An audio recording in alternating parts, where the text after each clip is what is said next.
Are close enough anyway. Toby Keith on Real Country Variety 94.3, the Ox 830 now on your Monday ride, and time for Comanche Chamber of Commerce and Agriculture visiting. We were just talking about, Coffee talk, yep, and there I went. It's our Monday checkup. There we go.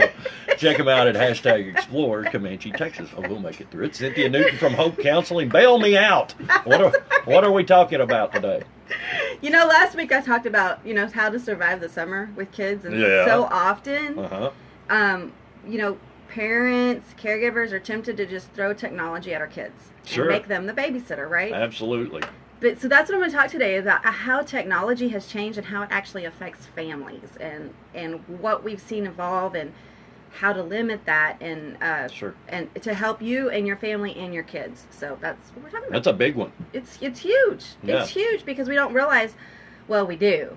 We just don't want to admit, I would say, that how much we actually use it. So I'm going to throw out. You haven't known me long enough to know that my love of science and statistics, but I have a great love of science and statistics because statistics are just amazing, and sometimes when you hear them, you're like, oh my Lanta. Right.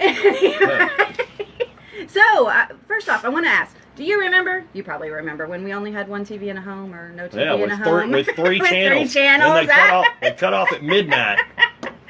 So that TV was always in the family room. Sure. Typically. All right. So, or road trips when you would look for license plates, and it was the goal of how many license plates can we find in our road trip? Yeah. Mm-hmm. Slug bug. Yeah, exactly. So those things were things that we did while we were traveling, right?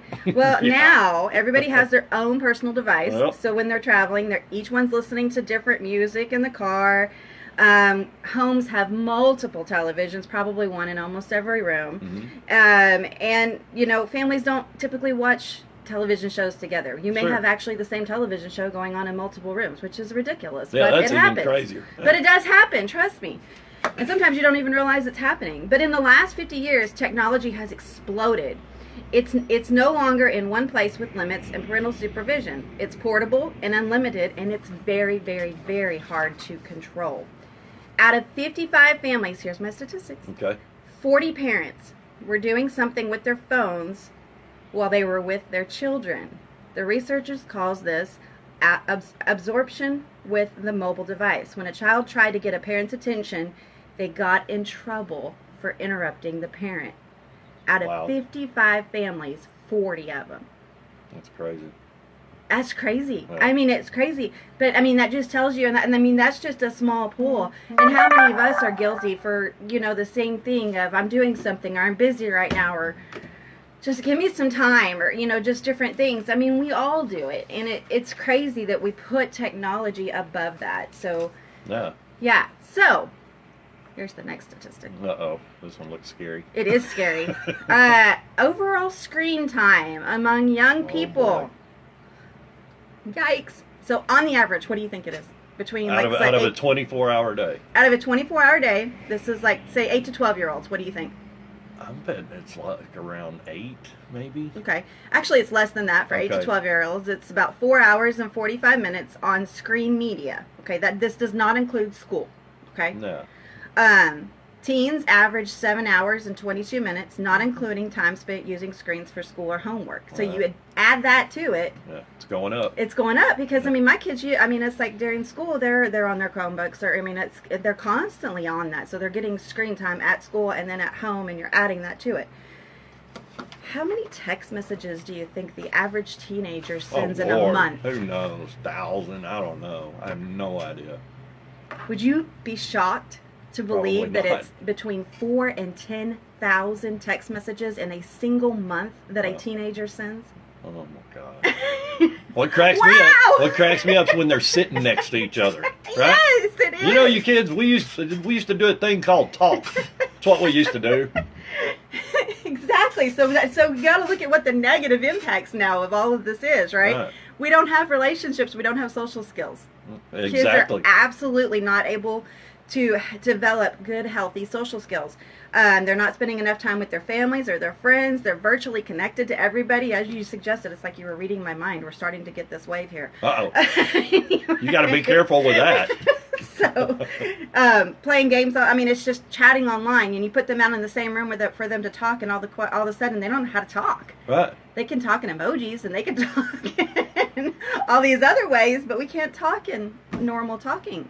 You know, and you sit here and you talk to, and you hear all the LOL or LMA, and I was just like, oh my gosh, do we have to talk like that? But yes, that's how kids talk, is they talk in texting. So, think about that. And writing something down. That's like foreign to them now. Sorry for teachers. Right. All right, so we also have health problems. The overuse of mobile devices can cause less physical activity. I mean, everybody's heard this, significant weight gain because they're just doing nothing. So, I mean, that's a big thing. Browsing online, of course, we know this, can be dangerous. That it's often faced with harmful things that the kiddos don't need to see. It's real important to use parental controls.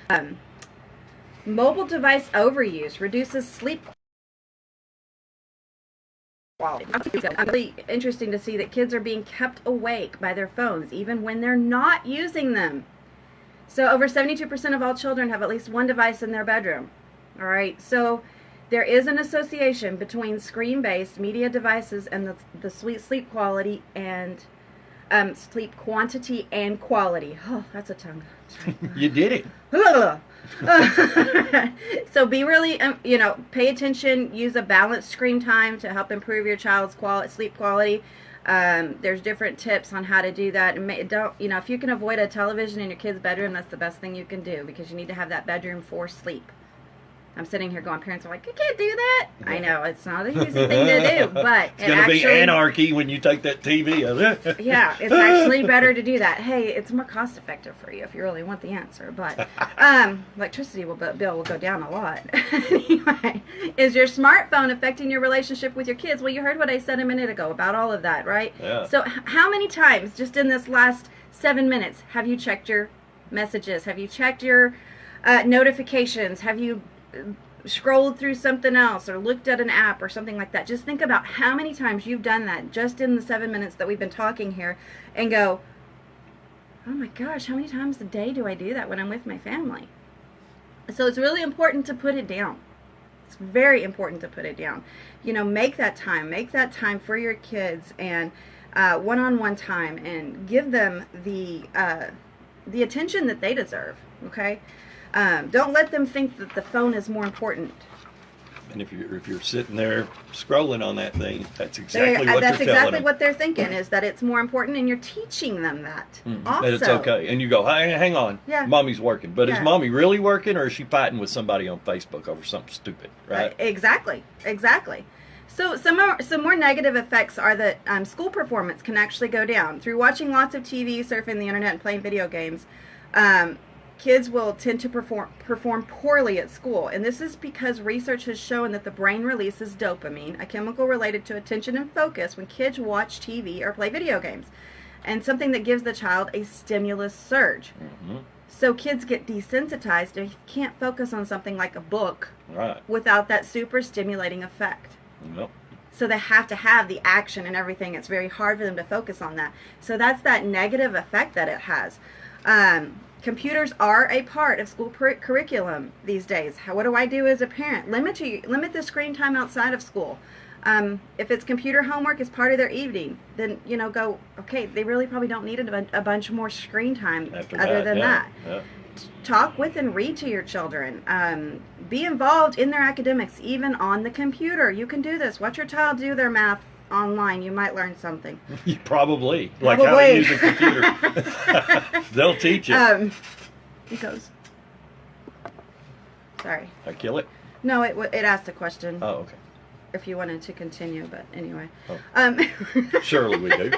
All right. So make sure you give that quality time, between responding to emails, kids' activities, and I mean, I'm guilty of this. My kids come up to me and, and they're like, can you do this with me? And I'm like, let me finish responding to this message, or let me finish reading this email, or sometimes it is important, but sometimes Right. it's not that important. More often not, probably that you not. shouldn't put your kids first when you're around your Sure. kids. And I mean, you really need to think about that. Like I said, I'm guilty of that. We all make these mistakes.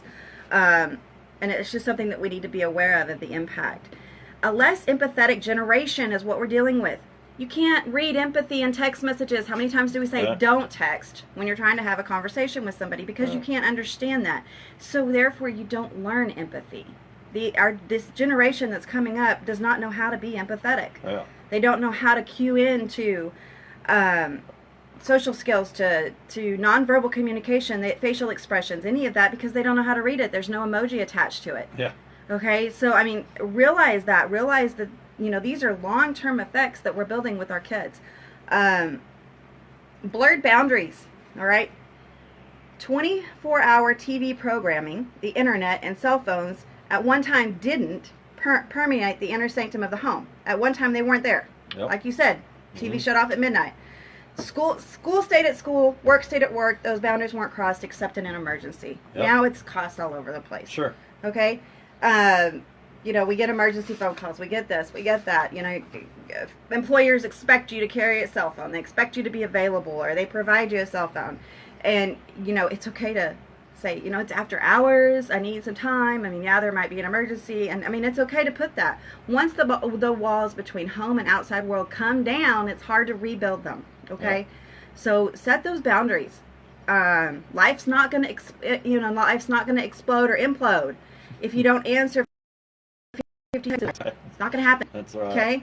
Okay? So minimize that double standard. If you don't want your kids on that screen time, make sure that you're not doing it yourself.